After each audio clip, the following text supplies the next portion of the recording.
Live from the KHOU 11 studios, it's Great Day Houston. And now, here's your host, Deborah Duncan. Good morning, everybody, and welcome to Great Day to those of you at home and certainly those in our studio audience today as well. Okay, so today we are coming clean with a dose of reality. From brushing your teeth to cleaning your counters, even breathing, for goodness sakes, you're exposing yourself to harmful toxins.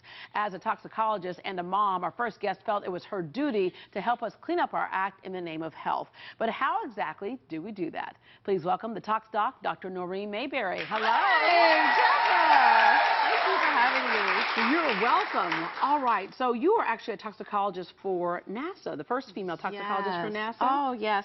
I became a toxicologist back in 2004. Now, what I'm doing here today is not representing NASA because I took what I've learned at NASA and also my consulting background, and I wanted to take my knowledge and take something that was highly technical and make it usable to the everyday person. Yeah, so this is a lot of what we see with the folks who work at NASA. It's like, okay, so there's this up here, but let's show you how it relates to your life, everyday life, which is what a lot of those experiments are about, is making it relate to our everyday life.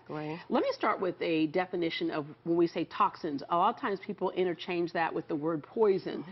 Is it the same or just related? So toxins are the natural poisons. They are poisons, but they don't include the man-made chemicals like you'd find in these household products. Okay. So toxicants include not only the natural toxins, but the man-made chemicals as well. The real short terminology should be toxics, but toxins just rolls off the tongue so much easier, so that's what you hear. But they are interchangeable. I mean, anything that the study of toxicology is the study of what is poisonous.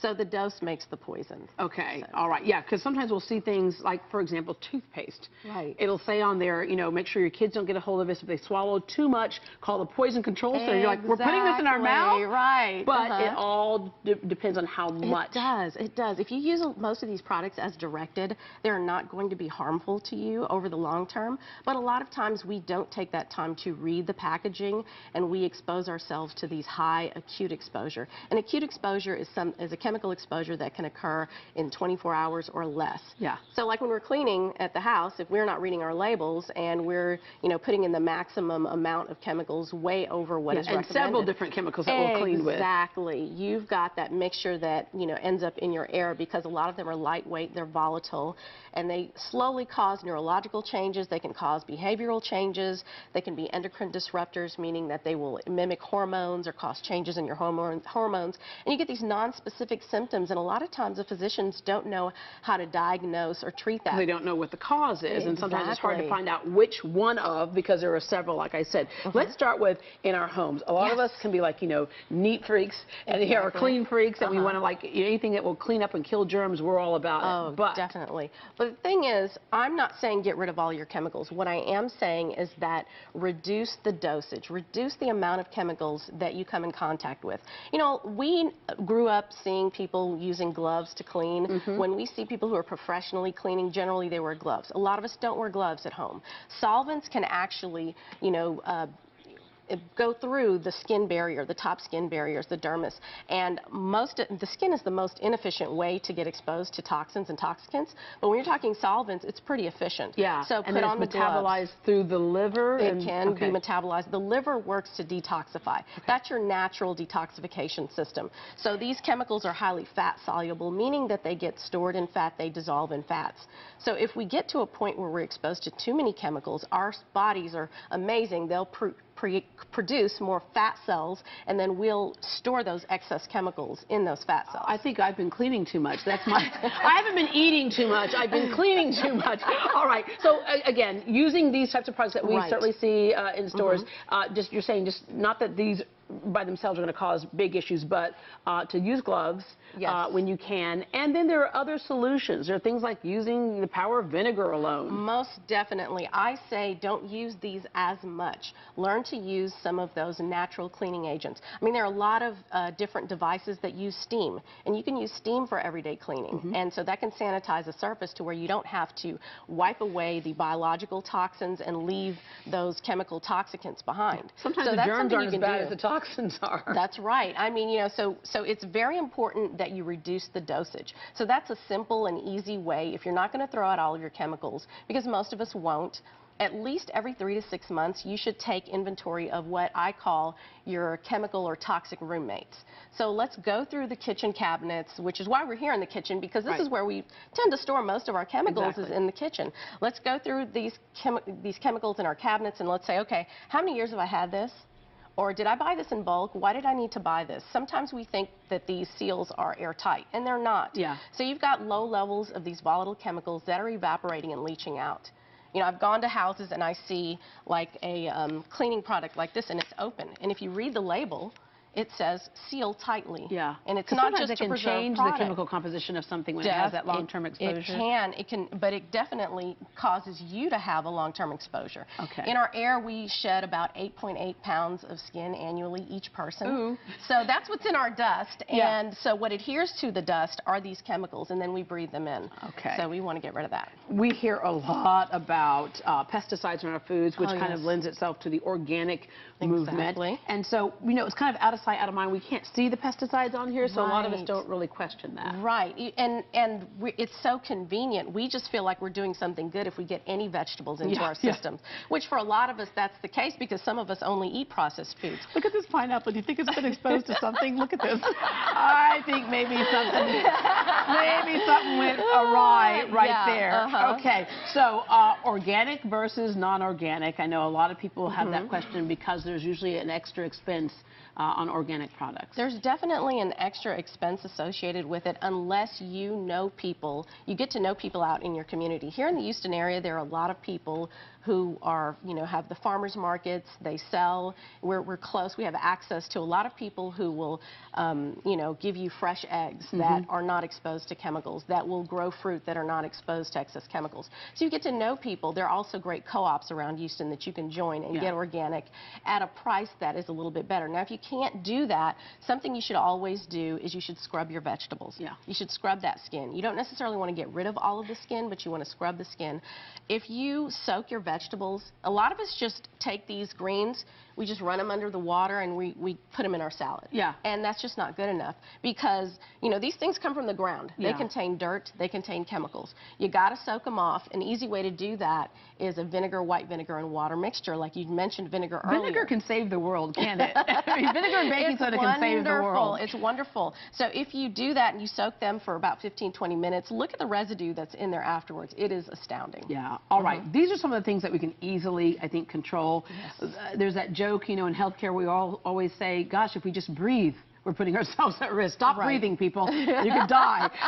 Okay, and we certainly know that in Houston, we're in a big city. When you're a big city, a lot of things come with it. A lot of those toxins in the air, whether it's through our traffic.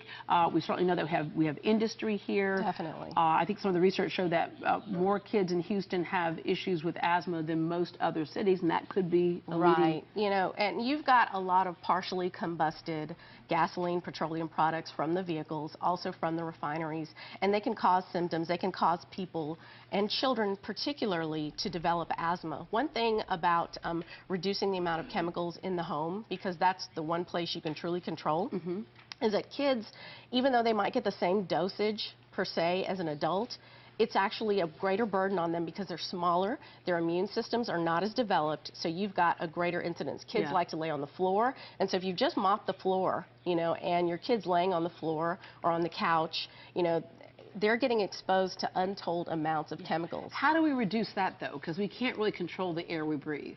Well, again, if you can, because, well, a lot of times... At home, I guess you can. At home, you can try to control the air. Number one, you've got to heavily ventilate when you're using these strong chemicals. A lot of us do not open the windows, and we want that chemical smell in our house. Some of us are emotionally attached to the smell of bleach or ammonia in our homes. We have to get over that, and we have to definitely ventilate. You think it's clean. It's like someone comes to your house, smell how clean my home is. You know, exactly. It smell how clean our home is, and when you step into a new car, smell how new my car is, but that's highly toxic. It's off-gassing of chemicals. Yeah, and now they actually have at the car wash, which I thought was so funny. Like, we have several smells here. We've got pineapple, we've got rose, we've got new car smell. I was like, what is new car smell? And it contains something called fragrance, which is a non-specific mixture of chemicals.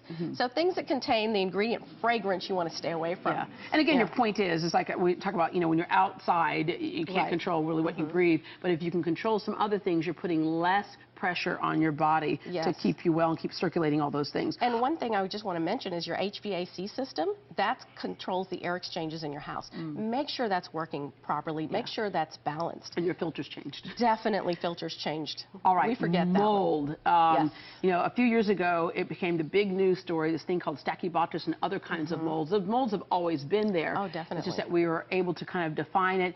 We know at the governor's mansion, I remember when Laura Bush, she was saying, I don't know what is wrong with me. Right. And, you know, the doctors were checking all kinds of things. Turned out it was the mold that started in one of the bathrooms. Well, you know, what's interesting about molds is that we are exposed to them constantly. They're ubiquitous. We're breathing them right now. They were here before we were. Exactly. They don't generally bother us until they get to really high levels. So when you have that high level of Stachybotrys, it may not affect any other family member but one person, but when you've got that one person that's greatly affected by it, you've got to get rid of it. So mold is not something we should be afraid of, because like I said, we live with mold all the time. But you have to be careful. You don't want any kind of water breaches. We use a lot of wallboard and particle board, which is like candy to mold when it gets wet. It's a perfect growing surface. So if you've got leaks in your, you know, in your sink, around the bathrooms, in your ceiling, you got to get those taken care of and take care of it when it's a little problem as opposed to a big problem. I remember literally there was a guy who went in to remove some mold, and he said it's like a living animal, if you will. It is like an animal. He poured bleach into the bucket, and the mold started crawling up the side of the bucket. And I was like, okay, I'm done. I'm done with mold. It's amazing. So all of this here is, again, back to our health. The point is, if we can help our body to fight, it can fight much better, and that's why you wrote the book. Yes, Talking Toxicology is basically the everyday layman's guide to understanding how we interact with chemicals every day. A lot of us don't know how to recognize these chemical exposures, so I give you that toxic roommate checklist in there. I also talk about our biology. A lot of us don't know what's going on under the hood inside of our body. You know, we'll learn our car, we'll figure out how to, you know, use every kind of switch and every whatnot. Smartphone and every app. But what do we know about our livers? What do we really know about the systems in our body and how they help us to detoxify? So I talk about that in there. I also talk about nutritional and food toxicology. Nutritional toxicology is great because it's an emerging field where we're actually trying to, you know, do research to find out what natural chemicals can help counteract the toxic effects of these man-made chemicals. Oh, I'm sniffing a part 2 with you. Oh, I'd love to. All right. Yeah, we'll have to have you back for that. For more information on Dr. Mayberry's book, Talking Toxicology, and information on toxins in general, log on to greatdayhouston.com. Thank you very much. Thank you so much for having me. And today on Facebook. We want to know, what toxins have you removed from your life and how? Do you use a better cleaner around the house, something that's a lot more simple? Do you buy certified organic foods? Log on and let us